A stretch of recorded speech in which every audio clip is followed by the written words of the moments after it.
what's on the line in the battle over immigration? Mass immigration, and by the way, I'm going to say now, legal or illegal, mass immigration is the paramount issue facing America.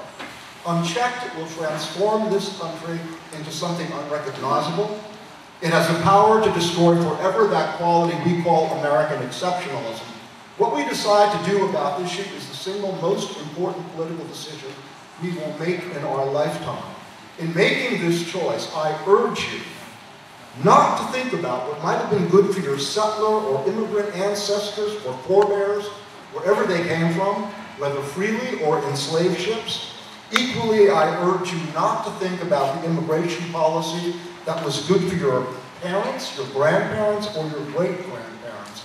I urge you instead, please, they estimate some 30,000 people from countries on the terrorist watch list crossed from Mexico. At the height of illegal immigration back in 2006, some 4,000 people were coming in every day through Arizona. New signs posted by federal authorities in southern Arizona warn Americans not to venture farther south. Think about that. It is an outrage that the federal government erects signs on American territory that if you're not engaged in the battle over immigration policy, I hope that I can recruit you tonight, or at least move you in that direction. Every other issue about which you care passionately will come to nothing if we lose this battle. Everything rests on this battle. We lose it, all the other things you care about are secondary, tertiary. The future of this country depends on us, you and me. We are not so naive as to believe we can count on anybody else. Certainly not on political figures, but it doesn't matter because motivated minorities make history. Not passive majorities, motivated minorities make history. And history is calling now on grassroots to prevail. The American people understand the way that you win on Capitol Hill is to take away, to threaten to take away the only thing that any politician cares about, his or her incumbency. Believe me, I know that pack of people. I've testified before House and Senate committees. There's only one thing that they care about, re-election. There's not a principle. They were documented workers. It's transnational migrant workers. That's what we're talking about here. It reached a historic high in absolute terms in August of 2007, about 39 million foreign-born. Since 2000, 11.3 million came, making the span of 2000 to 2007 the highest 7 years in all of American history. So if you think massive immigration is something, you know, from your grandma's age, or your great-grandma's age, or great-great-grandma's age, you're dead wrong. Half of those people, by the way, almost 6 million, were illegal aliens. This country grants legal status to 1 million people every year, and nearly the same number, almost 750,000, enter illegally. That immigration is higher than any other country in the world would even remotely consider permitting. That is the point. That is a matter of adding the equivalent of 2 cities the size of Philadelphia every single year. Okay? And by the way, just as a footnote, I don't even like Philadelphia. He said, this system is great because it promotes diversity. That's a lie. The Immigration Bill of 1965 made immigration to this country vastly less diverse than it had been before.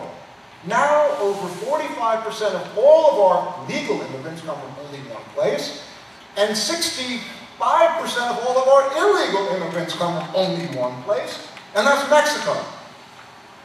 In fact, Mexico's place in the stratosphere of immigration is so huge that if you take the next 8 major sending countries, and that includes places like India, the Philippines, Russia, China, if you add them all together, Mexico still alone is more than that group combined by nearly 3 to 5 points.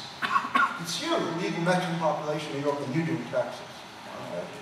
Higher than you do. Chicago has a higher number now. What we are doing is we are building a second Mexican nation inside the United States. There's no way to argue against that fact. I'm not, whether it's by design, whether it's just happening, it's happening. Only 17% of it is bothered to naturalize. It harbors irredentist fantasies. We did polling with Zogby, both here and in Mexico, same number. 62% believe that the Southwest belongs to Mexico.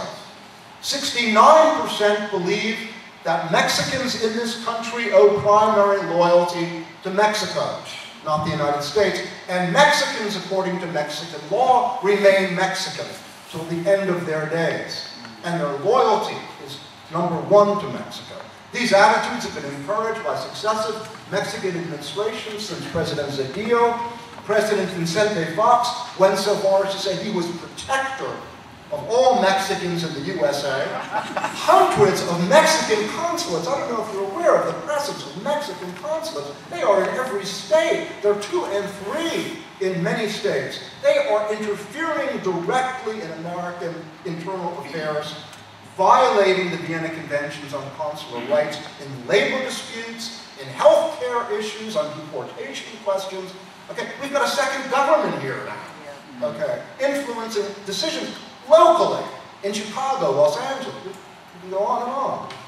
Now, tragically, we are also seeing something happen, and that is the sociological data is showing us that this huge cohort of Mexican folks in this country is socializing downward.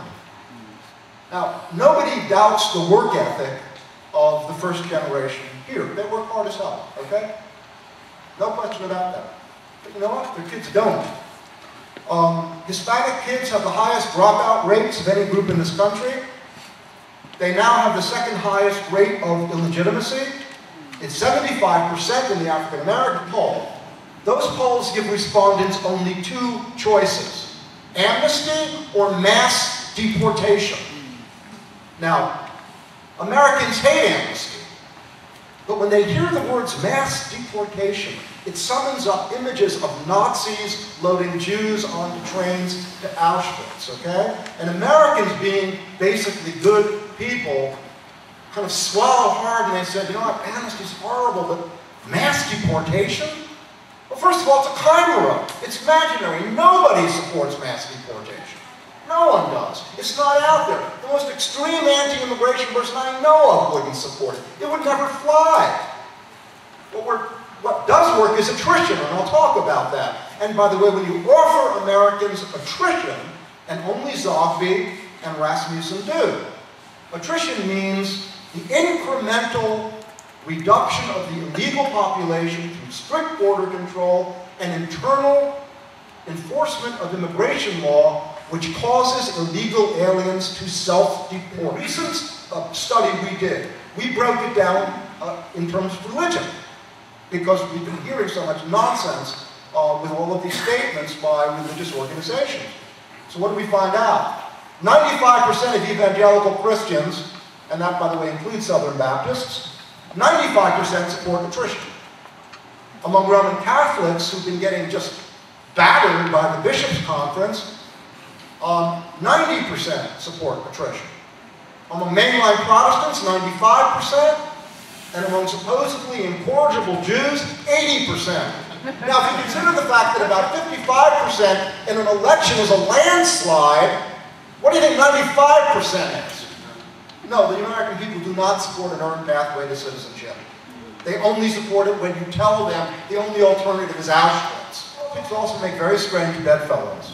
The late Senator Kennedy pushed former President Bush's immigration policy, and the Catholic Church, a lot of Protestant ministers and liberal Jewish clergy, and self-described quote-unquote people of goodwill are in bed with the most exploitative employers in America, the greediest, grubbiest employers.